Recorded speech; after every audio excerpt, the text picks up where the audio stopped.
표영호 TV에서 많은 초대 손님들을 초대해서 경제 이야기, 부동산 이야기를 나누는 중에 가장 많은 또 댓글이 곽수정 박사님, 우리 한문도 교수님 모시고 하는 이 순서가 가장 공부가 잘 됩니다. 말씀들을 너무 쉽게 해주셔서 너무 잘 됩니다. 계속 초대해 주십시오. 이런 얘기들이 많이 올라왔습니다. 사실 제가 뭐 정말 많은 사람을 만나본 건 아니지만 제가 만나본 분들 중에 부동산의 한문도, 이 경제의 곽수정, 이분들이 진짜 찐입니다. 찐. 그래서 오늘도 우리 곽수정 박사님과 한문도 교수님 모시고 궁금한 점 여러분 대신해서 제가 물어보도록 하겠습니다. 자, 지금 환율이 녹화 들어오기 전에 보니까 1487원, 주식은 폭락하고 있고 또 이게 바닥이 아니다, 시작이다 라는 의견들이 많이 있습니다. 그리고 지금 IMF보다도 심각한 위기가 온다, 어쩌면 대공황 얘기까지 나오고 있는데 과연 이게 팩트인지 아닌지 체크해 보겠습니다. 곽수정 교수님, 지금 제가 한 얘기 들으셨나요? 네, 들었습니다. 어떻게 생각하십니까? 글쎄요. 어떻습니까? 한문도 교수님. IMF급 위기입니까? 먼저 여쭤봤는데 뭐 답을 주셔야죠. 이럴 때는 살짝 피해가는 것도 한 방법이잖아요. 제 전략입니다.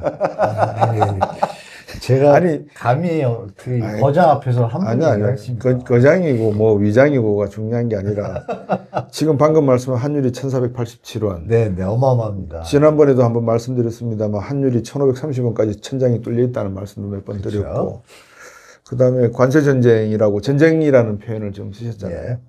전쟁이라고 하는 것은 전쟁을 치르는 국가들이 어느 정도 힘의 균형을 맞을 때도 있지만 일방적일 때도 있잖아요. 그러면 전쟁이 일찍 끝나잖아요.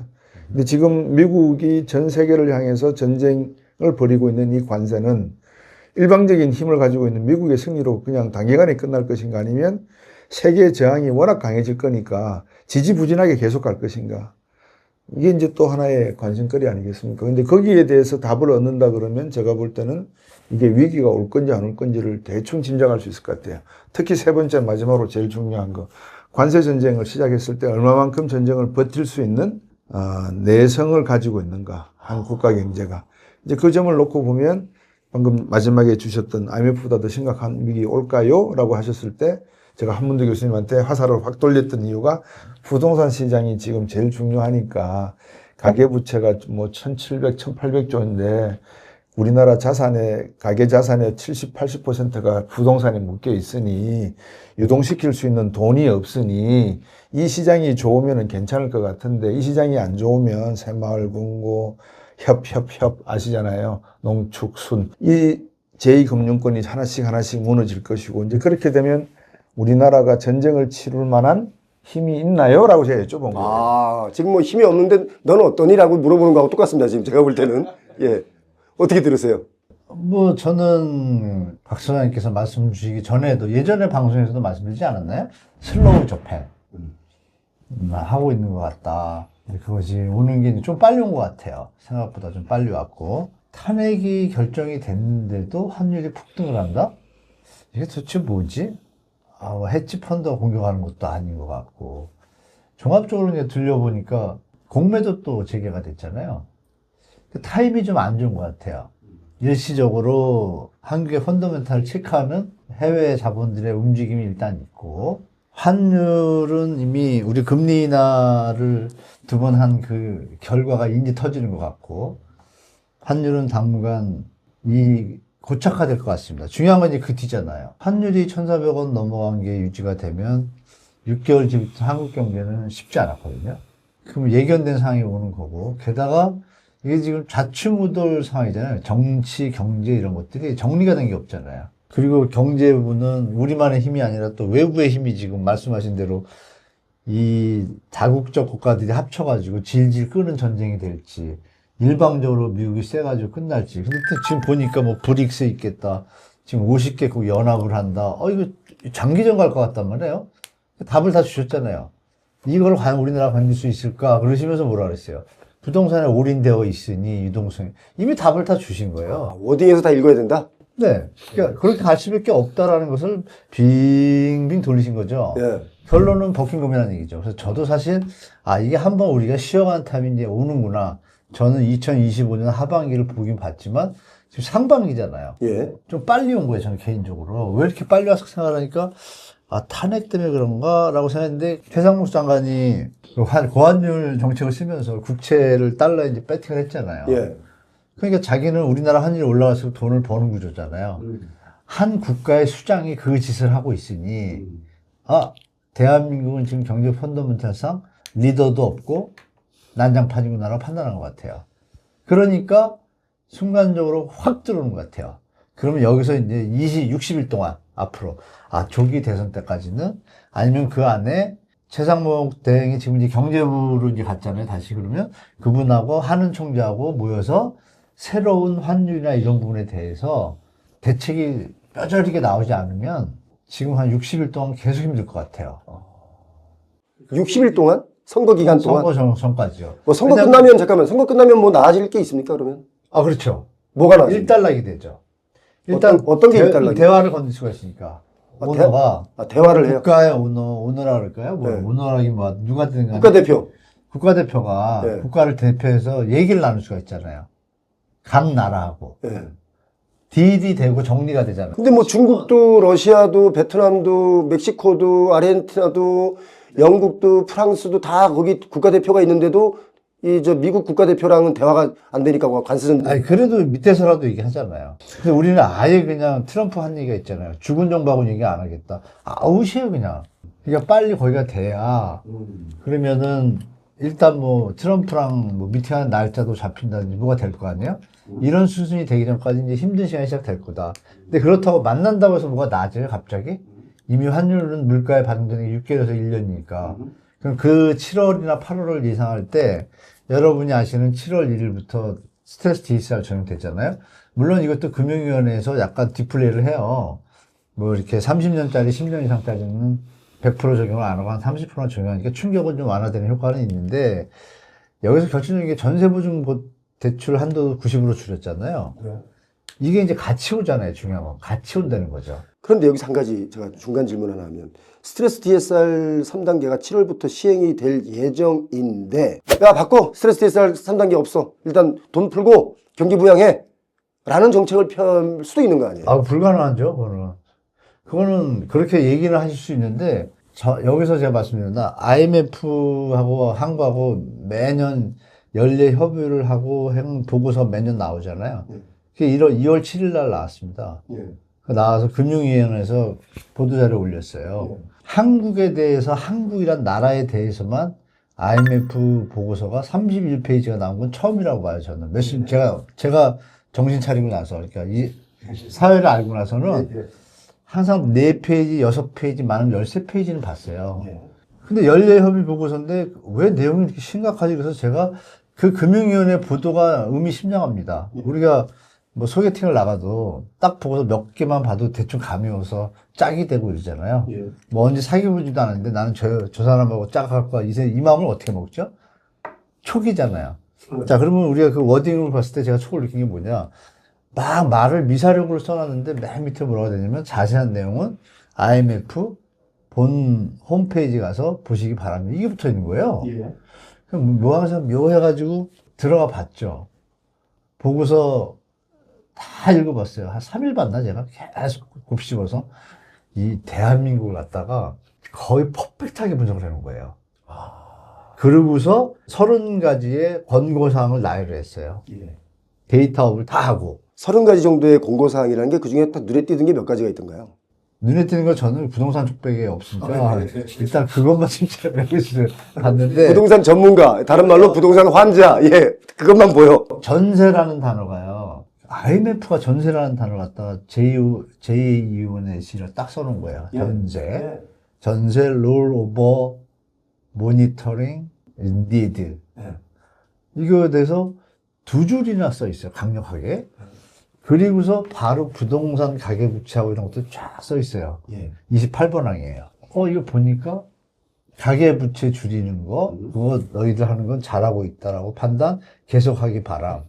그리고 지금 말씀드린 전세로로가 중간에 딱 들어있고, 그리고 PF 구조조정을 돌려가기로 해가지고, 안 하면 안 된다. 이런 분위기 넣어놨어요. 스트레스 DSR도 좋다, 해라. 근데 중요한 건 좋다, 해라가 무슨 의미냐면, 스트레스 DSR은 그 바젤 3 협약으로 사인한 거예요. 근데 우리가 지금 아시는 분은 아시겠지만 IMF하고 바젤에다가 약간 짜응해가지고 시행식을 늦춘 겁니다, 이게.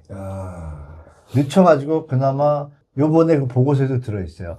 이 스트레스 DSR을 할 때 지방이 지금 안 좋잖아요. 예. 지방이 안 좋으니까 지방은 체인적으로, 그러니까 바뀔 수 있는 소지를 우리가 준비를 하든 이해해 달라는 뉘앙스가 있어요. 근데 그거를 또 IMF가 인정을 해요. 왜? 지방은 PF 그거가 심각하고 시장이 안 좋은데 거기다 스트레스 DSR까지 들어가면 죽어버리잖아요. 예. 그러면 경제 타격이 있다고 판단했는지 이거는 맞다고 인정해주고, 그런데 서울 수도권은 이건 오버슈팅이라는 걸 이미 다 펴시는 거예요. 이게 그러면 이 보고서가 전 세계 펀드 매니저든 뭐 부동산 투자든 다 전달됐을 거 아닙니까? 그럼 바라보는 펀드 매니저든 해외 자본이 어떻게 움직이겠어요? 그걸 뭐 움직이죠. 움직이잖아요. 그럼 방향이 나왔잖아요. 근데 거기서 만약에 스트레스 디아스를 안 한다? 네. 아, 얘들이 이제 폭파구나, 일본처럼. 이렇게 오해할 수 있죠. 근데 지금까지의 사실 제가 이렇게 질문 드리는 이유 중에 하나는 지금까지 아주 정형화된 이런 룰에 의해서 정책이 만들어지지 않고 그냥 내가 의사결정하는 대로 막 이랬다 저랬다 하니까 예전에도 그랬고 앞으로도 그럴 가능성이 농후하다. 극히 미미해진 이유는 뭐냐면, 바젤3 협약을 맺고 나서 바젤3 4가 준비가 돼 있었어요. 예. 4는 트럼프가 반대를 해가지고 일단 홀딩이 됐어요. 예. 그건 더 센 거예요. 그게 뭐냐면 소득을 넘는 대출을 하지 말아를 일단 다 정해졌어요. 전 세계가. 예. 그건 다 합의가 된 거예요. 여기서 딴짓하면 쟤들 왕따예요. 예. 국제 조달금리 올라가고 금리 다시 튑니다. 우리 금리 인하갖고 못 버텨요. 음. 그러니까 전체 환경이 우리 스스로 움직일 수 있는 여력이 없는 상태인 거예요, 지금. 자, 소득이 넘는 한도 넘어서 대출해주지 마라 라고 하면 우리나라에서 그게 나오면 어떤 얘기가 나오냐면 원래 대출이란 건 저소득자를 위해서 대출을 통해서 뭔가 경기활동을 좀 해라 라고 하는 의미가 있어 대출이라는 게 들어가는 건데 그게 뭐냐면 대한민국의 지금 가계부채 수준이 IMF가 또 그 전에 보고서가 있잖아요. 50개국에 50년인가요? 아시잖아요. 보고서를 다 정리했더니 가계부채가 GDP의 100% 넘어지면 매년 0.5에서 1%씩 소비가 감소하면서 나라가 망가진다는 게 나왔고, 마지막으로 80%가 가이드다. 80%가 유지돼도 경제 부담이 돼서 가계부채가 소비 내수를 누르기 때문에 이거는 안 좋은 경제 시스템이다라고 다 정리가 돼 있어요. 부총리께서 대한민국 가계부채를 5년 안에 10%를 줄이겠다. 그분이 혼자서 하겠어요? 네. 이미 해외 상황, 물가 상황 이런 거 다 보고 내수가 지금 다 빠지고 있잖아요. 이런 걸 다 봤을 때 보고서와 여덟 거 히스토리, 경제 히스토리를 봤을 때 이 상태로 유지되면 한국의 내수는 완전히 죽는구나? 그러면 아시겠지만 내수가 죽으면 기업이 줄고 고용이 줄고 악순환 박살나기 직전에 지금 시스템으로 들어가는 거 아니까 정부도 부랴부랴 지금 관계부처 모여서 토지거래 해제 좀 두 달 했다고 그렇게 관계부처가 모여가지고 갑자기 난리 필 일이 있을까요? 오르면 오르는 거지? 표 대표님 말씀대로 하면 왜 놀랬겠냐? 이거 심각한 상황이거든. 이렇게 가면은 우리가 우려했던 그 상황으로 넘어가는 순간이 오는 걸 알기 때문에 경제수장들이 다 모여가지고 하늘까지 나와가지고 같이 얘기하는 거 아니에요. 토지거래가 이제 확대 재정한다고.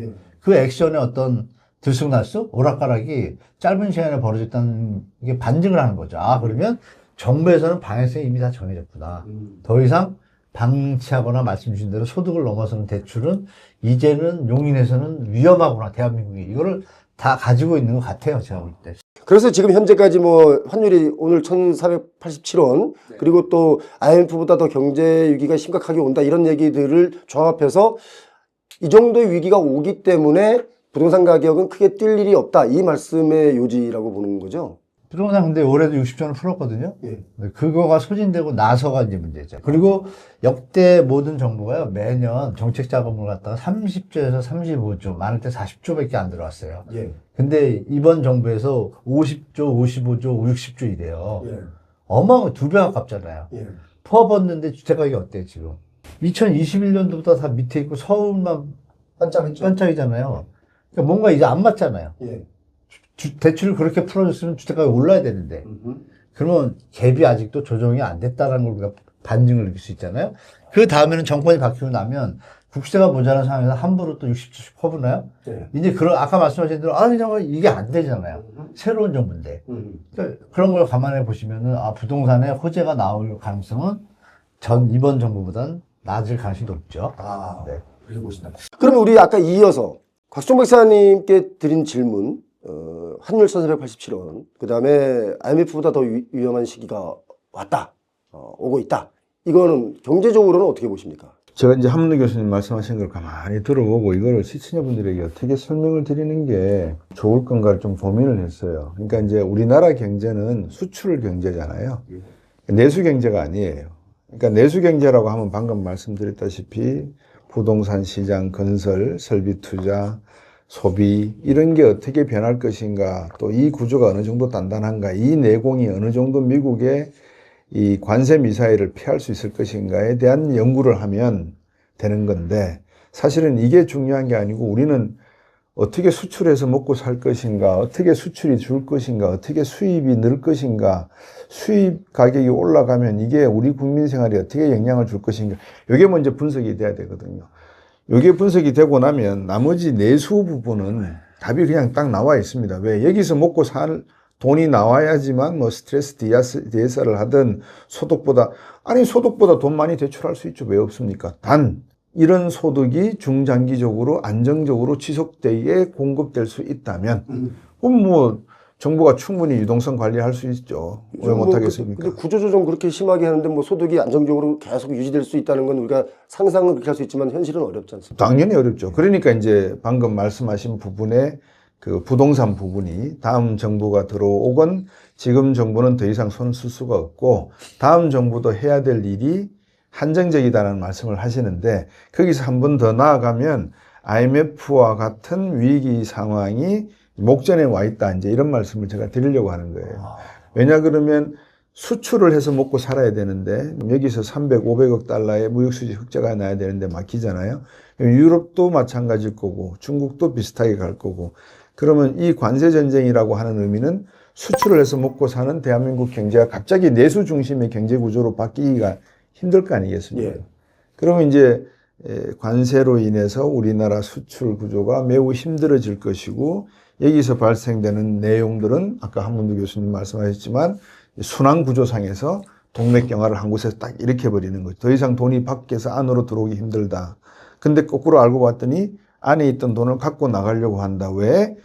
모든 내수 구조가 상당히 빈약하더라. 어떻게 관광객이 들어오거나 국내 소비가 막 활성화돼 가지고 내수 경제가 대한민국 경제의 GDP를 떠받치는 게 아니라 건설 경기가 내수의 한 15%에서 20%를 떠받쳤는데 얘들이 지금 거의 큰일 날 상황에 처해져 있는 거고, 이거를 만회하려고 하다 보니까 자금이 잘못 집행되면 한쪽에 몰리는 집행이 되니까 이거를 어떻게 균형화 시켜야 될지를 정부가 고민하는 사이에 이미 댐이 무너져서 물은 거의 입구까지 들이차 있는 그런 형상인 것 같아요. 그러니까 이제 이 부분을 시청자 여러분들께서도 제가 처음 시작할 때 부동산 부분에 7, 80%가 돈이 묶였다라고 하는 이 내용이, 특히 전세가 우리나라 지금 얼마죠? 전세가 차지하는 비중이? 어떤 게? 소유 형태, 거주 형태 중에서. 서울은 월세까지 포함해서 전세가 52%. 52%. 반이 넘고, 지방과 광역시는 한 40에서 45% 정도 됩니다. 그러면 한 47%, 뭐 거의 한 50%라고 보죠. 뭐. 50% 되는 사람들이 전세나 월세에 살고 있는데 이분들이 앞으로 가지고 있던 이 자산의 부실화 가능성이 어느 때보다도 높아진 거 아닌가요? 그죠? 여기서 이 부분은 제가 들어가서 이해할 테니까 까먹지 마시고요. 예. 이 논리가 시장 친화적인 사람들의 논리예요. 마치 다 망할 것처럼. 대한민국에 2,300만 가구가 있습니다. 네. 현재. 지금 말씀하신 분들 중에 일시적 이주택자나 다주택자들은 이미 여유가 있어 투자한 사람들이에요. 그죠? 먹고 살기 힘든데 누가 집을 두 개씩 갖고 있습니까? 그쵸? 이분들이 한 350만 대요. 네. 빼고, 그럼 인제 집을 새로 마련한 분들 있죠? 예. 이분들 중에 신혼부라든지 신생아를 이용해가지고 저리로 들어가는 분들은 괜찮아요. 예. 감나기 어렵지 않아요. 예. 그쵸? 예. 그런데 무리하게 대출을 받아서 들어가는 분들이 계실 거 아니에요? 많습니다. 영끌에서. 예. 이게 3년 정도 됐으니까. 예. 왜냐하면 17, 18, 19년도까지는 괜찮아요. 왜 앞으로 내려간다 하더라도 19년도 가격 수준에서 정리될 것 같아요. 예. 그럼 21년도에 막 샀던 사람들, 22년 상반기 세 팀이에요. 예. 그럼 비율 따지면 30% 되니까 한 80만 나와요. 제가 대충 해봤어요, 이거를. 예, 예. 그러면 380만이잖아요. 예. 400만 넉넉히. 예, 예. 자, 400만은 문제가 있을 수 있어요, 말씀대로. 예. 자, 그 다음에 2,300만에서 400만 빼면 얼마입니까? 1,900만은 전혀 문제 없어요. 그럼 얘기 정리됐잖아요. 예. 그럼 이분들이 앞으로 더 짐을 안 지고 이 사람들이 고통을 빨리 정리하는 게 대한민국의 앞으로 미래에 도움이 될까요? 앞으로 이 1,700, 1,800이 더 계속 고통을 안고 3,400만이 버티는 게 나을까요? 이것도 냉정히 보셔야 돼요. 이 부분 짚어드리고 갈게요, 저는. 네. 그래서 이제 그 말씀을 이어서 받아갖고 말씀을 드리면, 그러니까 이제 대한민국의 내수 구조가 발전되지, 구축되지 않는 상태에서 수출 쪽은 이제 더 이상 우리가 지켜볼 게 없다는 거죠. 네. 그럼 이제 내수로 돌아와서 방금 말씀해 주신 내수를 차지하고 있는 부분 중에서 건설과 소비 분야에서 정부 지출도 이제 기대할 수가 없으니까 이 분야에서 얼마만큼 도움을 받을 수 있는가를 생각했을 때 그렇게 도움을 받을 수 있는 부분이 크지가 않아요. 미국 같은 경우에 미국의 지금 전체 주택 가격의 자산 가치가 35조 달러 정도 되거든요. 네. 35조 달러고 이게 2020년에 얼마였냐면 19조 6천억 달러였어요. 그게 지금 한 5년 사이에 80% 늘어나 버렸거든요. 그렇죠. 미국은 내수로 버티는 국가니까. 예. 자산 가격이 그만큼 올랐으면은 이거 정리하면은 소비를 유지하는 데 큰 문제가 없을 거 아니겠습니까? 근데 그렇지가 않은 것 같아요, 미국도. 예. 왜냐? 자산 가격이 오르면 그 다음에 뭐가 오르죠? 집값이 한 20억 하던 게 30억이 됐어요. 물가도 오르고 임금도 오르고 다 따라오고 이제 있죠. 방금 말씀하신 물가, 임금 다 오르고 더군다나 집주인들이 내야 될 세금이 올라요. 예. 그러니까 이제 미국에서는 고민하는 게, 야, 이거 세금 부담을 감내할 수 있을까라는 질문이 지금 막 던져지는 와중에 해고가 벌어지고 있거든요. 그렇죠. 그러니까 미국 기업들이 실업률이 3월 달까지 4.2네 안정적이겠지 하다가 이거 연말로 가면은 실업률이 한 5% 넘을 것 같은데 내수가 위태로울 것 같은데 물가가 엄청 오를 것 같은데 그래서 4분기 마이너스 0.3을 잡고 있어요, 지금 경제 성장률은. 그러니까 미국만 놓고 보면 그래요. 내수가 단단하다고 하는 국가. 아, 미국도 경제 성장률을 0.3% 잡고 있다고. 4분기, 4분기만. 분기만. 4분기 한 분기만 예. 마이너스 0.3 정도로 보고 있어요. 그러면 우리나라 경제는 어떻게 될까라는 것을 역으로 계산을 해보면 이거 뭐 말을 안 해도 뻔히 답이 나오는 거죠. 그 와중에 제가 그래서 이제 우리의 유동자산이 써야지, 돈을 써야지 내수가 살 거 아니겠습니까? 돈이 돌아갈 거 아니겠습니까? 예. 말씀하신 대로 서울의 자가보급률이 한 45% 되니까 48%. 48%. 그러니까 집 두 채 가지고 있는 분들이 많다는 거 아니겠어요? 그죠? 그러니까 이분들이 가지고 있는 집 하나가 빨리 내놓으면 예. 집값이 떨어져서 집 살 사람은 살 수가 있는데 이 살 돈조차도 없는 거죠. 지금. 없죠, 지금. 예. 그러니까 이거는 헛돈인 거예요. 쉽게 말씀드리면. 그러니까 내수를 뒷받침해 줄 수 있는 여력, 자금 여력이 가계에 없는 거죠. 빚은 1870조에다가 이자 나가야죠. 재산세, 양도세, 상속세 다 나가야죠. 뭐 이 세금 낼 돈도 지금 고민할 걸요, 아마. 맞죠. 그렇죠. 예. 이제 이런 측면이 과연 내수가 방금 말씀하신 IMF가 어떻게 들여다봤을까. 그쵸. 가계부채 문제가 이렇게 있는데, 좋아, 가계부채 너희들이 알아서 해. 근데 지금 주택 문제를 가만히 보니까 자금이 이거 다 묶여 있네. 다 묶여 있죠. 그럼 이거 어떡할 건데? 이거 일시에 다 시장 밖으로 내보낼까요? 내보내면 무너지죠. IMF 위기 사태잖아요. 그러니까 미국이 그러는 거예요. 중국 애들은 환율을 갖다가 떨어뜨려서 방어하려고 하는데 한국 애들은 환율을 떨어뜨려서 방어하는 게 아니라 환율이 알아서 떨어지네? 이래 되는 거예요. 이제 그 차이입니다. 그러니까 알아서 떨어지는 것과 일부러 떨어뜨리는 것의 차이는 어디에 있느냐? 내수 경기를 뒷받침할 수 있는 탄탄한 내공이, 실탄이 얼만큼 비축되어 있느냐? 대한민국 가계를 보니까 없더라. 그럼 정부는 있느냐? 이제 방금 말씀하셨지만 다음 정부가 쓸 수 있는 돈이 많나요? 돈이 없어요. 전혀 없더라. 기업은 있나요? 해외로 지금 다 나가신대요. 31조 갖고 밖으로 나가신대요. 현대자동차. 현대자동차도. 예. 그러면 누가 쓰죠? 누가 나를 위로해 주지? 여러분. 참 저는 지금 우리 곽수천 박사님 하신 말씀 중에 진짜 누가 나를 격려하고 위로하고 나를 써주지? 여러분도 없어요. 그러니까 제가 볼 때는. 근데 제가 갖고 있는 정보 자료 중에 우리나라 60대 이상의, 그러니까 65세 이상의 어르신들이라고 이제 표현을 하면 이분들이 가지고 있는 돈이 4,000조가 있어요. 잠겨 있어요. 안 써요. 네, 좀 전에 우리 곽수정 박사님께서 하신 말씀처럼 1가구 2주택 가진 분들이 한 주택을 내놓는다. 싸게. 그럼 싸게라도 내놓으면 싸게라도 팔아서 이걸 경제로 돌린다. 파는 돈으로. 그럼 경제가 좀 돌아가지 않겠냐, 경기가. 라고 말씀하신 분도 있는데, 그럼 이 집을 누군가는 사줘야 되는데, 그럼 사준 사람은 이거 사느라고 대출 받아 사니까 이 사람은 또 돈을 못 써요. 집값을 내려서 판다고 해도 어차피 고가예요. 그렇죠. 현재 고가죠. 예.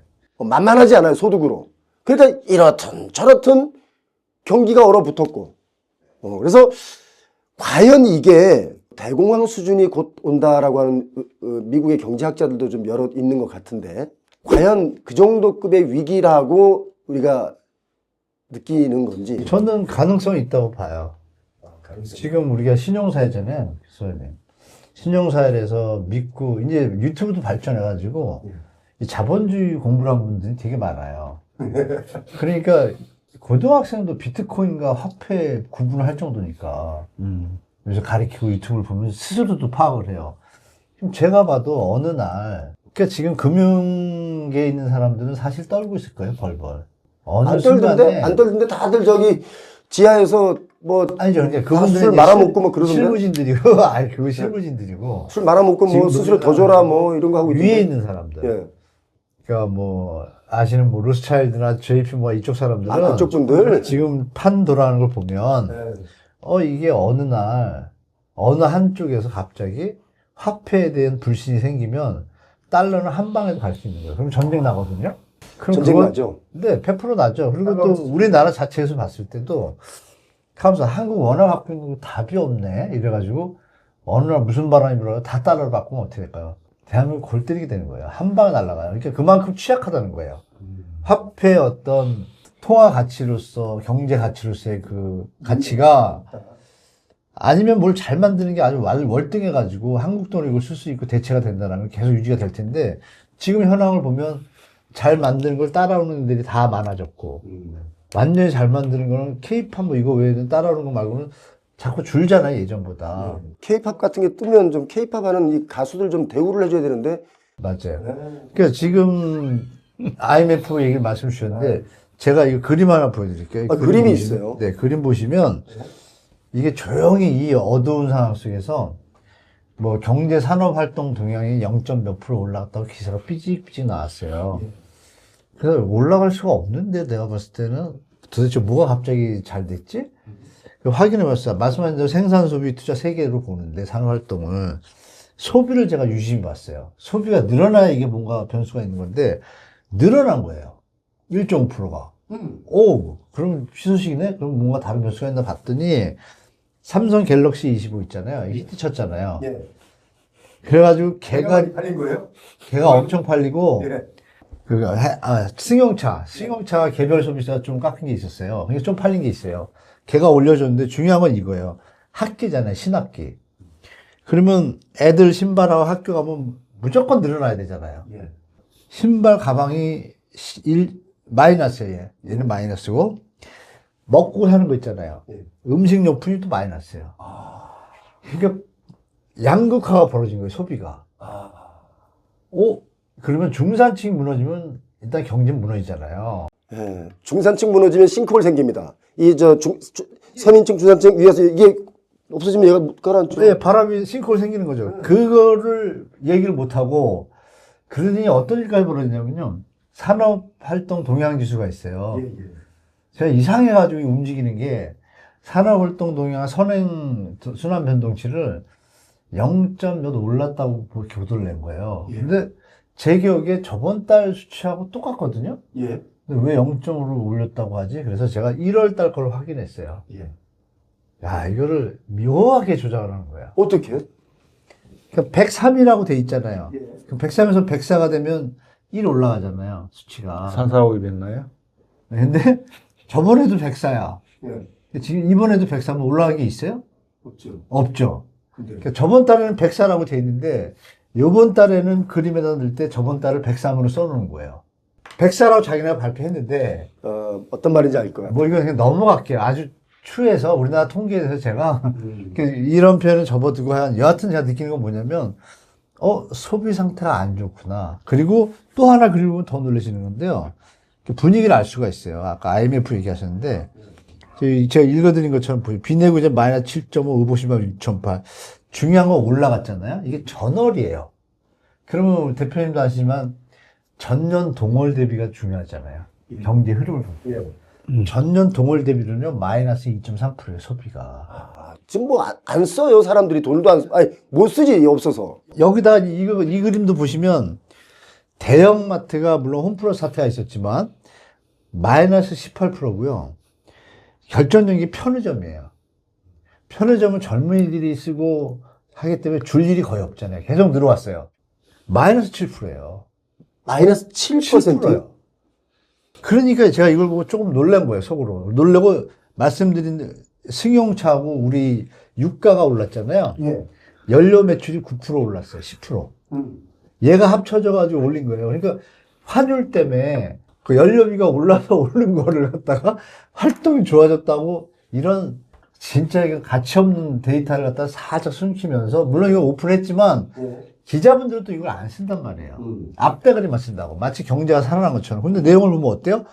뭐 소매점, 백화점, 마트, 편의점 할 것이 다 박살났고 면세점하고 승용차, 연료 이것만 상승해요. 이게 합하니까 전월 대비해서 좀 올랐다는 거를 굳이 기사 왔단 말이에요. 근데 전년에 대비하니까 마이너스 2.3이고 속이 썩고 있잖아요. 갈수록 지금 힘들어지고 있는 상황이죠. 근데 이게 그럼 그냥 나오는 것이냐? 부동산발 부채 급증으로 인한 연장선이잖아요. 소비 위축. 여기다 말씀 주신 우리가 이것도 이런데 그러면 수출이라도 잘 돼야 되는데 트럼프가 등장을 했잖아요. 예. 그러니까 제가 말씀 올린 대로 올 한 해 각자 도생 아까 노래하신 거 뭐죠? 여러분. 누가 날 위로해 주지? 이런 상황이 올 한 해 좀 올 거다. IMF라고 단정 못 하고요. 한 어려운 시간 분명히 올 것 같다라고 저는 좀 보고 있습니다. 부동산도 거기에서 벗어날 수 없다라고 보는 거죠. 네.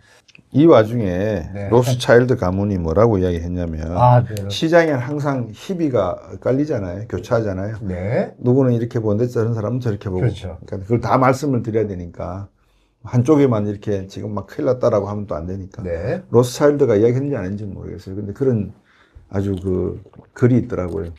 길거리에 피가 낭자할 때 주식을 사라. 특히 그 피가 내 몸에서 철철철 흐를 때 주식을 사라. 주식을 사라. 제가 곽수정 박사님께 이거 한번 여쭤볼게요. 제가 이거 솔직히 궁금해 하시는 분들 되게 많습니다. GDP에서 한 20% 정도가 건설 경기가 차지하고 있다. 그래서 건설 경기가 망가지면 여러 가지가 힘들다. 라고 말씀하시는 분들이 경제학자들 중에 대다수입니다. 자, 그렇다면 말씀하시는 건설 경기라는 게 도대체 뭔지. 자, 금융 위험에 빠진다. 건설사 위험에 빠진다. 시행사 도산한다. 그리고 또 부동산을 거래하는 일반인들의 거래가 안 되는 이 모든 게 건설 경기라고 표현하시는 건지. 네, 그렇죠. 그 모든 걸 다 포함해서 건설 경기라고 하죠. 근데 그거는 이제 너무 제너럴 일반적이잖아요. 그래서 보통 우리가 건설 경기 할 때 그 건설이라고 하는 것은 말 그대로 건설, 토목공사에 국한해서 이야기하고 요거는 서비스에 들어갑니다. 제조업에 들어가지 않고 잘 아시다시피. 그래서 그 건설이라고 하면 방금 말씀하신 뭐 금융 이런 다른 분야를 제외하고 말 그대로 건설 기정만 이야기하는 건데 거기에는 다양한 서비스가 연달아서 껴있기 때문에 모든 경제가 다 그렇지 않습니까? 그래서 우리가 건설 경기가 어렵다고 할 때는 거기에 부수가 되는 또는 같이 따라다니는 여러 가지 경기도 같이 어려워질 수밖에 없다라고 하는 게 이제 일반적으로 말할 수 있는 내용이죠. 일반 시청자분들에게 그렇게 말씀드리는 게 쉬울 것 같아요. 그래서 경제가 어렵다라는 말. 근데 경제가 왜 어렵지? 수출이 안 되니까. 수출이 안 되는데 내수가 살면 되지. 근데 내수라고 하는 게 수출로 벌어들인 돈으로 그 돈이 들어와서 뿌려지는 건데 안 뿌려지니까. 그러면 빚을 내야지. 그래 경기 좋을 때야 뭐 정부가 빚을 내서 집을 사면 그걸 담보로 해서 돈을 빌려줬지. 근데 지금은 경기가 좋은 게 아니라 경기가 안 좋은데 수출이 더더군다나 막혀버렸고 내수도 심화될 수 있는 것 같이 보이는데 그러면 금융기관들이 빌려줬던 돈도 다시 내놓으라고 하는 마당인데 이게 어떻게 해결이 될까? 정부가 재정 지원으로 해서 긴급 구호 자금으로 돈을 풀 것인가? 그러지는 않을 것 같은데 그러면 다른 데서 돈을 가져와야 되는데 가져올 수 있는 방법이 있나? 아버지, 엄마 돈 좀 빌려주세요. 아까 4천조 말씀하셨죠? 그래서 이제 우리 그 차기 대권 도전하시는 분들 중에 몇 분들은 그 아이디어를 내시더라고요. 예, 뭐라고 내나요? 그거는 제가 이제 구체적으로 말씀드리기가 좀 어렵고, 그 이제 이런 식이죠. 어떻게 하면 숨어 있는 돈들을 밖으로 끄집어낼 것인가, 양성화 시킬 것인가에 대한 고민들이 있으신 것 같아요. 근데 숨어 있는 돈이 밖으로 나오게 하려면 웬만한 유인책이 아니고서는 불가능하거든요. 여기서 말하는 유인책이라고 하는 것은 돈이 10원 나오면 나와서 햇빛 보고 광합성해서 20원이 된다라는 조건을 붙여줘야지만 나오죠. 그렇죠. 10원이 0원 된다 이래버리면 돈이 나오다가 들어가 버리거든요. 근데 이제 그런 그 모티베이션이라 그럴까요? 인센티브를 어떻게 마련해 줄 것인가를 놓고 이제 고민을 하시는 것 같아요. 그래서 제가 보기에는 국민연금도 그렇고 국민복지제도도 그렇고 더 이상 할 게 없어요. 지금 정부가 국민복지 이야기를 하고 뭐 이런 이야기, 아까 말씀하신 대로 지금 베이비 부모 1세대, 2세대들은 나름대로 괜찮거든요. 예. 그러니까 이분들을 향해서 복지제도를 해나간다라고 하는 그런 생각은 안 해도 될 것 같아요. 근데 이제 그걸 또 안 하자니 그 우리나라가 OECD 국가 중에 부자, 그러니까 연세 드신 분 중에 부자도 많이 있다지만 노인 빈곤율이 1입니다. 세계 1위, 세계 그러니까 1위고. 복지 얘기를 계속 하는 거고. 자살률이. 그러면서 뭘 퍼준다, 뭘 준다 그러면 또 거기에 휩쓸리기도 하고. 이게 사실 현실이니까 복지 얘기를 또 안 할 수도 없는 거고. 제가 이제 그런 말을 했으니까 이제 시청자분들 중에서 아이고 이제 또 난리가 날 수도 있어요. 방금 말씀하신 대로 노인 빈곤율 1위잖아요. 그 노인이 왜 빈곤한데 우리나라가 세계 1위예요? 네. 왜 그렇죠? 양극화 현상 때문에. 왜 양극화가 발생하냐? 부동산 때문에 출발한 거죠. 이런 거예요. 불로소득 때문에. 그러니까 소득의 분배 과정 분배가 속에서 안 되니까. 부동산이라고 하는 툴이 딱 들어와 있잖아요. 근데 이 부동산이라고 하는 거는 서울 수도권에 있으면 자고 나면 1억씩 오르고 어느 날 10년 지났는데 10억, 100억이 돼 있는 시장이 존재하고 지방에 내려가면 10년이 지나도 아직까지 제가 8,700 주고 산 천안 신방동 현대아파트는 아직까지도 2억이 채 안 되는 돈이에요. 이게 왜 이런 식이 벌어졌느냐. 예. 서울에 모든 것이 집중되더라. 돈도 여기에 있고 문화도 여기에 있고 사람들이 KTX로 다 병원에 강남의 세브란스 병원, 뭐 아산병원, 삼성병원 전부 강남에 다 있더라. 수서에서 열차가 연결되더라. 모든 지방에 있는 자원들을 다 갖고 오잖아요. 금호 광주 호남 지역에서 만든 기업. 근데 이 기업이 아시아나 항공 운영해서 금호산업 운영해서 관광버스 고속버스 운영해서 그 돈을 광주에 박아놓나요? 서울로 갖고 올라오나요? 그러니까 모든 이런 현상들이 부동산에 묶여 있고 소비 행태에 묶여 있는데 이거를 노인 빈곤율이 잘못이다라고 해버리면 그 과정이 다 무시돼 버리잖아요.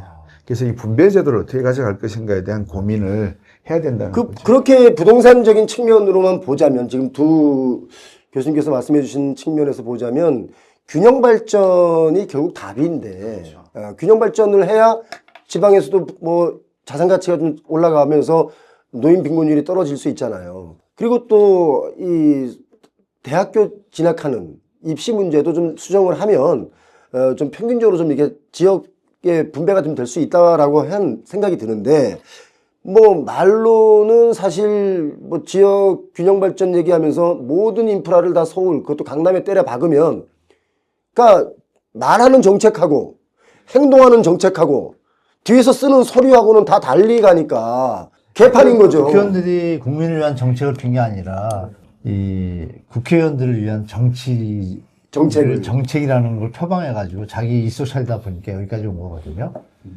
그러니까 이게 지금 오늘도 수사님하고 저하고 말씀 나누지만 이게 지금 다 공유된 사실이에요. 제가 한 사례를 말씀드리면 저 경기도 경남 사천에 제가 항공우주 메카센터잖아요.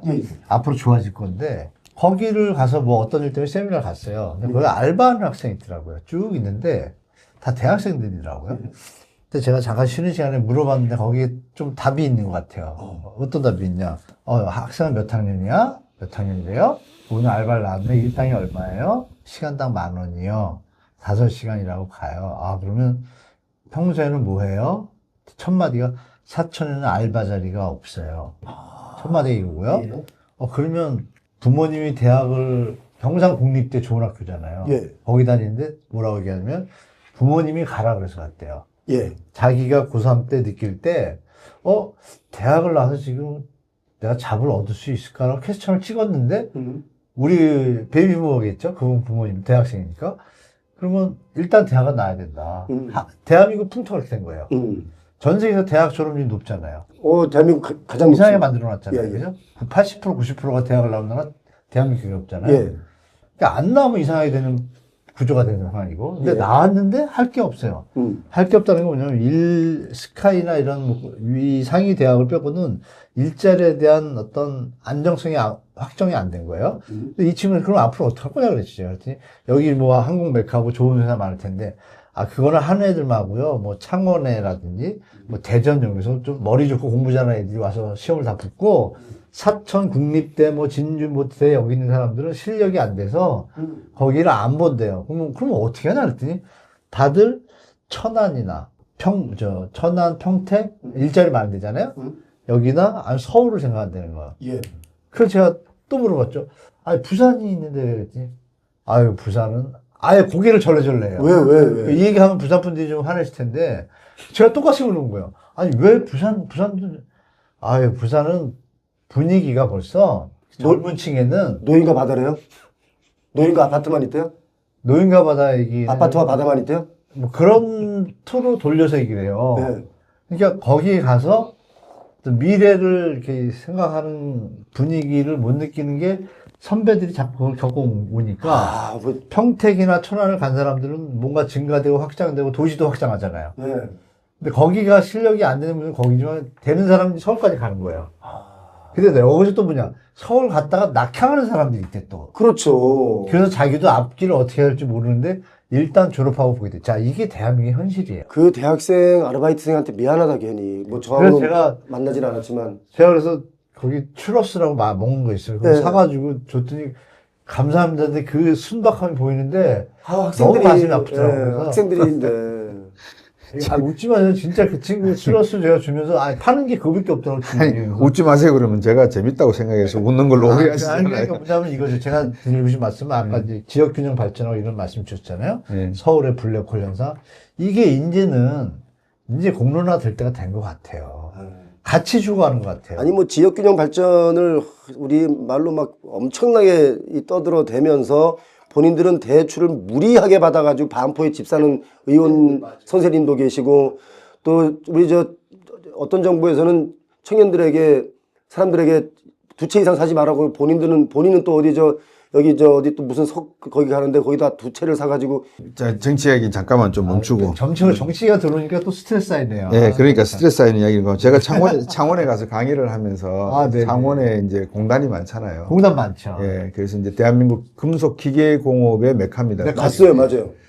그래서 제가 창원 정도가 되면 정말 세계에서 굴지의 연구소가 하나 생길만 하지 않냐. 그렇죠. 금속 정밀 가공 기계 단지 맞아요. 내에. 네. 그랬더니만 상공회의소 회장님 말씀이 바로 답이 들어옵니다.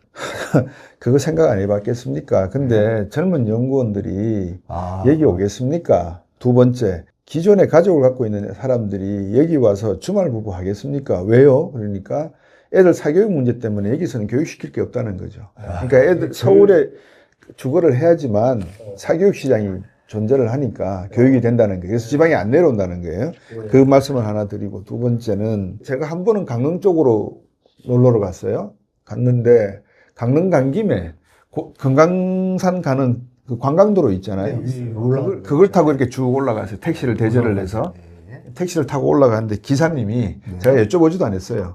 쭉 가다가 아유 강릉 땅값 많이 오르겠네요. 제가 그랬거든요. 그 한마디만 해서. 그러니까 기사님이 뭐라고 하셨냐면 여기 있는 사람들은 돈 못 벌어요. 그러대요. 왜요?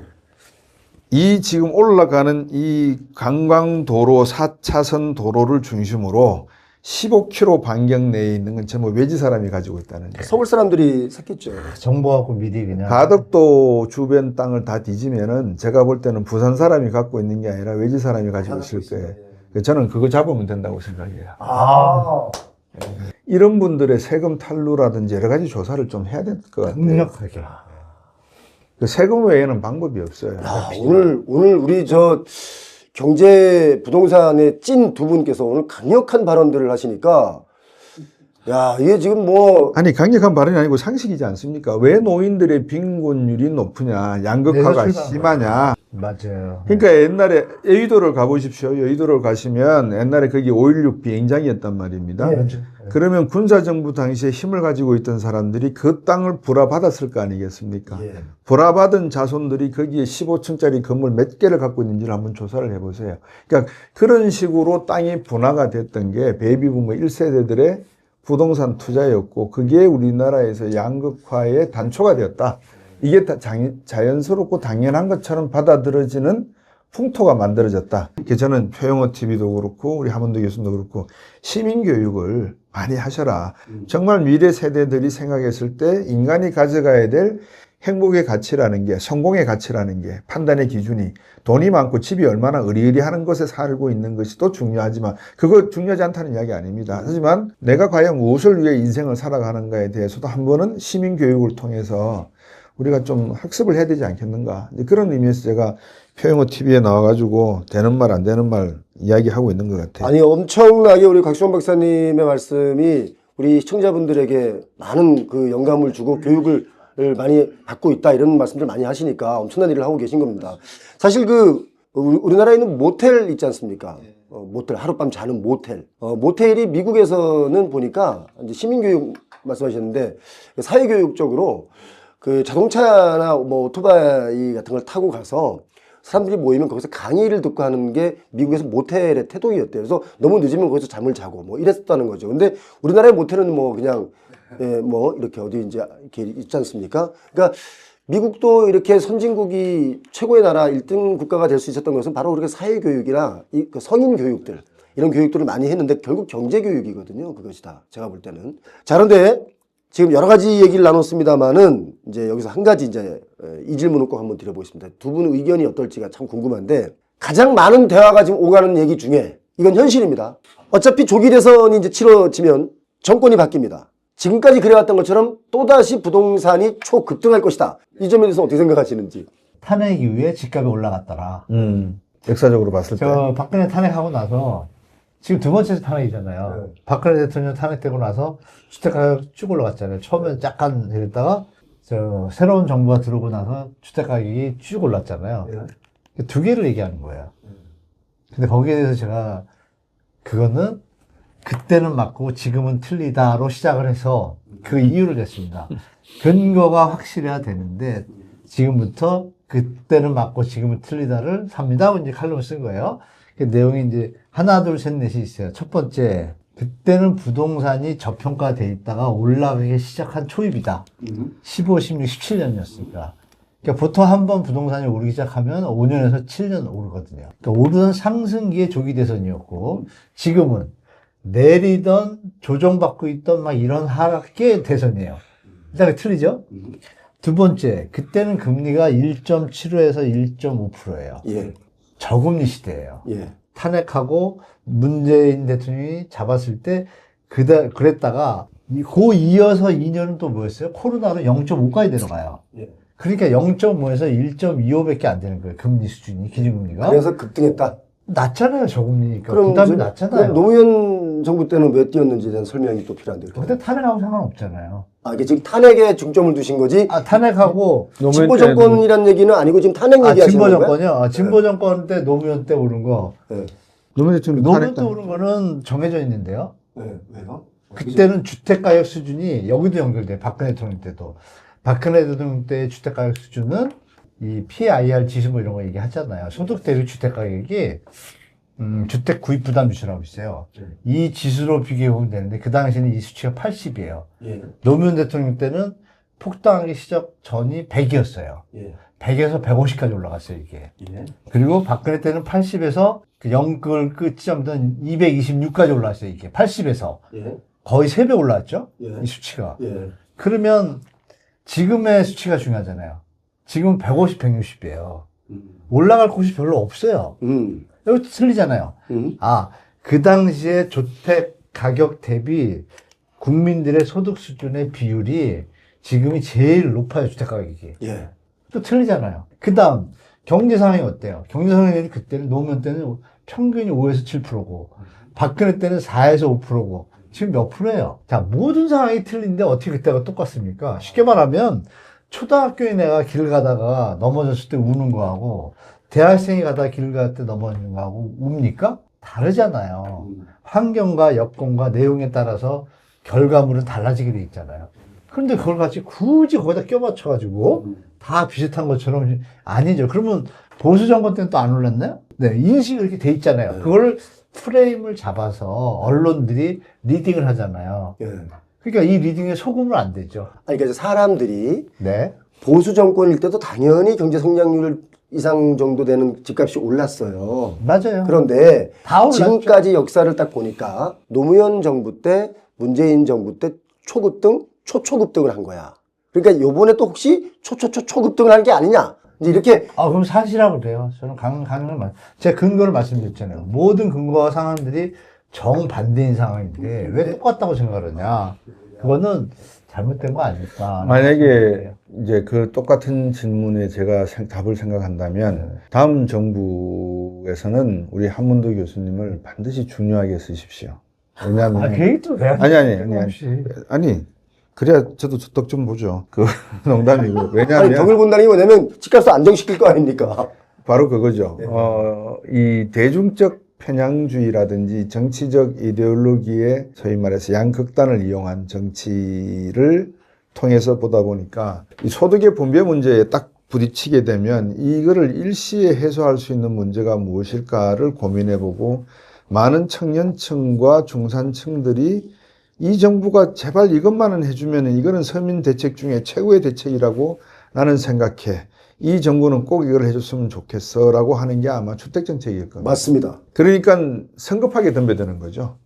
국토의 개발이라고 하는 건 불도저 가지고 땅 파고 거기다가 철근 받고 콘크리트 건물 올린다고 해서 이게 국토균형 개발이 아니거든요. 국토균형 개발이라고는 다 우리 한문도 교수님도 말씀하셨고 경제 성장의 단계가 지금 우리가 하락 국면이냐 상승 국면이냐를 놓고 봤을 때 상승 국면이면 놔둬도 지가 알아서 토목공사가 이루어지는 거거든요. 맞아요. 이게 지금 하락 국면이란 말이죠. 근데 여기에 무리하게 정부가 돈 대주고 금융 지원해주고 외국 돈 빌려와서 네 맘대로 땅 파고 4대강 열어라 하고 난리벗을 지긴다 하면 가격은 오를 수가 있죠. 근데 이거는 제대로 오르는 게 아니죠. 잘못된 분배죠. 이거는 아까 말씀하신 대로 문재인 정부 때 노무현 정부 때 일어난 행태예요. 그러니까 제가 볼 때는 노무현 대통령께서도 무엇을 실패했느냐. 그 밑에 정책하는 분들이 만에 하나 서민층의 부를 재편하기 위해서 주택 가격만큼은 좀 프리하게 놔두시면 어떻겠습니까? 올라가니까 어떻게 하면 좋겠어요? 아유, 종합부동산이라는 거 제 아이디어 있습니다. 종부세 때려버리면 됩니다. 지금 집 2채, 3채 갖고 있는 사람들 집 안 내놓고는 못 벌릴 겁니다. 이런 아이디어를 낸 것을 놓고 만약에 주택정책이라 생각한다면 이건 잘못된 겁니다. 그렇죠. 그래서 제가 늘 말씀드리는 거는 거시경제의 큰 흐름 속에 한국 경제가 이미 잠재 성장률 1.5, 2를 마크하고 있다는 것은 아까 슬로우 재편 말씀하셨잖아요. 네. 그 과정 속에서는 토목공사라 도저히 빚을 볼 수도 없고 부의 분배를 이뤄낼 수가 없습니다. 그러니까 이거는 다음 정부가 국민의힘이 됐건 뭐 더불어민주당이 됐건 잊어버리십시오. 이 정책을 가지고 만약에 부동산 경기로 경제 성장을 도모한다거나 서민층에게 표를 받겠다고 지방자치제 선거를 또 획책하신다면 이런 사람들이 속해 있는 정당에는 표를 주지 마시기를 제가 몰매 맞을 겁니다. 예. 국민들이 확인하지 말씀드릴게요. 저는 우리 곽수정 박사님의 저 의견에 99.9% 그러니까 순금 정도 되는 동의를 합니다. 뭐냐면 이거 재밌는 얘기 제가 하나 해도 될까요? 뭐냐면 규제를 통해서 부동산을 잡을 수 있다 싶어서 문재인 정부도 사실은 부동산 정책 실패했지 않습니까? 솔직히 초급등 했으니까. 그런데 어릴 때 이제 집에 딸이 밤에 늦게 들어오는 거예요. 10시에 들어오고 이러니까 엄한 아버지가 화가 나서 규제를 한 거야. 너는 9시가 통금이야. 9시 넘어서 들어오면 너는 뭐 혼날 줄 알아. 무슨 겁을 주니까 그 딸아이가 8시, 9시에 들어와야 되잖아요. 아니야. 다음날 저녁 8시에 들어오는 거야. 규제를 실패한 거죠. 그러니까 이런 거 자체가 규제를 하면 그 규제대로 해서 여기가 다 사람들이 조용히 지금 이거 공산당 방법이에요. 제가 볼 때는. 근데 그 문재인 정부의 실패는 제가 조금 객관적인 면을 하나 말씀드릴게 결론은 문재인 정부가 실패했는데요. 여기에 이제 카르텔 기득권이 들어갑니다. 중요한 건 뭐냐면 박근혜 정부 때 차관, 국토부의 차관을 지냈던 양반이 문재인 정부 때도 차관을 지내요. 아, 그렇습니까? 네, 장관만 바뀌었죠. 자, 그럼 장관이 일을 잘할까요? 차관이 더 일을 잘할까요? 실무는 차관이 다 해요. 그 차관이 보통 분이 아니에요. 알아보시면 아실 텐데, 그분이 박근혜 정부 때 집값 빚내서 집 사라 하는 거에 대해서 정책을 짜고 같이 총괄 지휘한 사람 아니에요. 그렇죠? 분위기 이해되시죠? 근데 이제 이 정부에 들어왔잖아요. 이 정부에 들어왔는데 이 정부는 맨날 규제를 외쳤어요. 예. 외쳤는데 알고 보니까 밑빠진 독인 거예요. 근데 김현미 장관은 무조건 뭐 때려잡겠다부터 해서 이렇게 막 강렬하게 의지를 던졌지만 그 던진 결과가 악으로 나타났죠. 임대사업자 제도. 갑자기 임대사업자를 양산해서 주택가를 안정했다는데 폭등을 했잖아요. 왜? 임대사업자들이 집을 다 사버리니까 집이 없는 거예요, 팔집이. 어느 정부가 들어오든 어느 누가 들어오든 잠시 경제에 부담이 돼서 조정되는 것은 용인할 수 있으나 틈만 나면 나라야 어떻게 말아먹든 말든 돈 빼먹을 국리로 된 집단들이 있다 어딘가에 라고 우리가 생각을 하고 아까 그 말씀 주셨잖아요. 고속도로 옆에 누가 땅 산지 봐라. 언제 산지 봐라. 이런 흐름을 제가 미리 말씀드릴게요. 그래서 이게 어려운 일이지만 국민들이 공감을 한다면 이 일을 해낼 수가 있어요. 안 그러면 대한민국의 미래는 저는 없다고 생각해요. 저는 지금 또 우리 한문도 교수님의 말씀에 역시 99.9% 제가 동의하는 내용 중에 뭐가 있냐면 이 카르텔이라는 건요. 보수냐 진보냐의 정권이 누구냐에 따라서 카르텔이 있고 없고가 아니에요. 정권을 여기 잡으면 일로 붙고요. 그렇죠. 여기 잡으면 일로 붙어요. 맞습니다. 늘 이 카르텔은 있어요. 그리고 또 이 정권들이 야 부동산 관련 누가 잘 알아? 라고 따져보면 결국 이 안에서 놀아요. 그러니까 대한민국 부동산 정책이 나아질 리가 어떤 정부가 들어와도 나아질 리가 없다. 그래서 이제 사람들이 생각하는 게 뭐냐. 진보 정권이 들어오면 부동산 초초초 급등할 거다. 그러니까 이게 뭐냐면 심리거든요. 제가 볼 때는. 진보 정권을 들어오면 집값이 오른다는 건요. 말씀 주신 전문가가 없어서 그런 거예요. 의지는 분명히 집값을 안정시키고 싶지만 프로들이 옆에 있어서 볼 때는 아마추어가 던진 것들에 대해서 몇 가지 대책만 딱 바꾸면 판이 바뀌거든요. 그거를 간파할 능력을 가진 정권이 들어오지 않는 이상 진보 정권은 또 힘들 수도 있어요. 이번에는 뜻은 좋으나 그죠? 이번에는 한문도 박수종 두 분이 좀 그런데 좀 진출해서 좋은 정책을 좀 만들어 주세요. 욕 좀 그만하시고요. 아니랍니다. 아니랍니다. 말씀 주세요.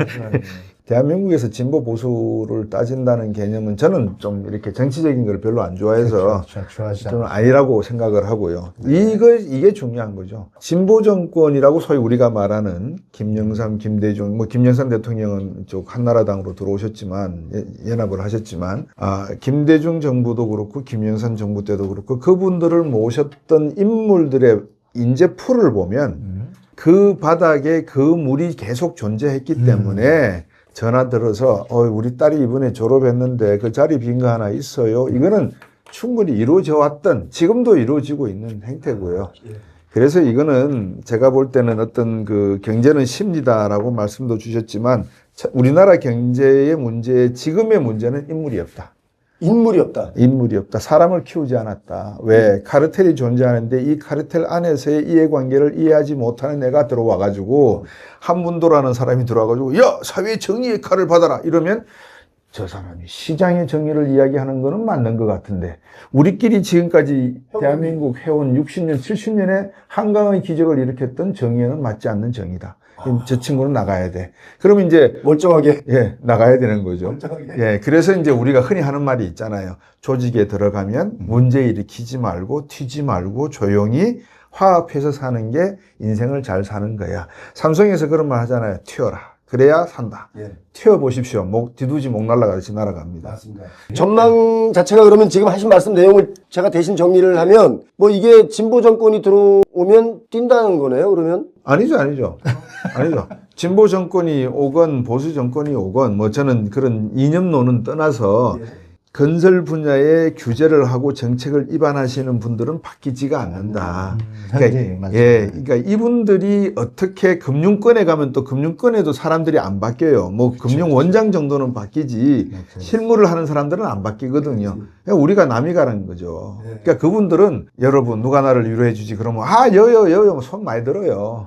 그러니까 우리 서민들만 없다는 것뿐이죠. 그래서 저는 DOG의 수장을 한번 해봤으면 싶어요. DOG? 예, 개수장이요? DOGE. DOG가 뭡니까? 맞죠? DOG?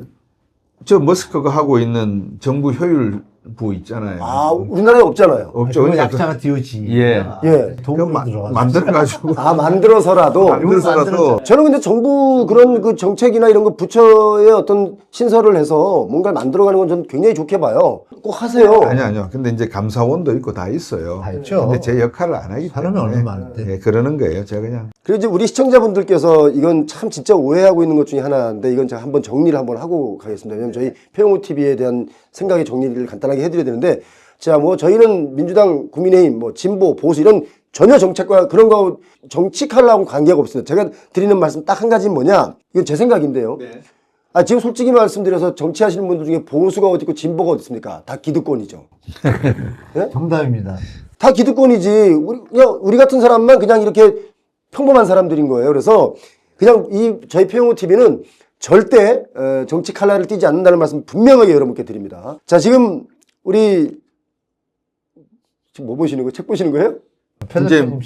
이제 마감할 때가 다 돼가잖아요. 그래서 제가 아까 보던 것 중에 이 책을 왜 보셔야 되는지 제가 설명을 해드리려고 시청자분들에게 어떤 책이요? 이 책요. 아, 제 책입니다, 그거. 예. 예. 그래서 여기에 제목이 공급자의 시선 이래서 부동산 투자의 25가지 함정했는데 예. 그 소제목이 마음에 들었어요. 예. 당신의 욕망은 그들의 무기가 된다. 이 사람이 아까 심리라는 말씀을 하셨잖아요. 여기에 보시면 이 책은 바로 그 질문들에 대한 답을 찾는 과정에서 탄생했다. 그 질문들이라고 하는 욕정이거든요. 네. 그래서 사람들이 욕심을 내는 것을 시장에서 욕심을 내는 것을 규제할 필요는 없습니다. 얼마든지 시장에서는 욕심 내도 돼요. 단 잘못 욕심을 내거나 남을 해하는 욕심을 낼 경우에는 처벌을 받아야 되고 사회에서 격리돼야 되고 또 과한 경쟁력으로 욕심을 채웠을 때는 나머지 부분을 사회에 내놓을 수 있도록 관리하고 감독해주는 그런 제도가 필요한 것 같고 교육이 필요한 것 같다. 그래서 우리 표영호 대표께서 이런 책도 쓰시고 방송을 통해서 그런 학습을 많이 해주셨으면 제가 고맙겠다는 말씀을 드립니다. 아니, 감동입니다. 왜냐면 저 책의 내용을 가지고 이렇게 말씀하신 경우가 지금 오늘 처음 있는 일이거든요. 예, 그 앞에 두 있었는데. 번째는 또 해야겠네. 제가 읽어드렸습니다. 불확실한 부동산 시장에서 당신의 욕망은 그들의 무기가 된다. 정말 깊은 뜻이 담긴 것 같습니다. 이런 말씀을 어떻게 받아들이실지는 모르겠는데 많은 분들이 우리 표 대표 보고 그런 질문을 하시는 것 같아요. 개그맨 아니세요? 뭐 이런 질문들을 하시는 것 같아요. 미국에서 영화 배우는요, 하버드 대학 나온 사람들도 많고요. 하버드 대학 가서 졸업생들에게 졸업식 연설을 하는 분들도 계십니다. 맞아요.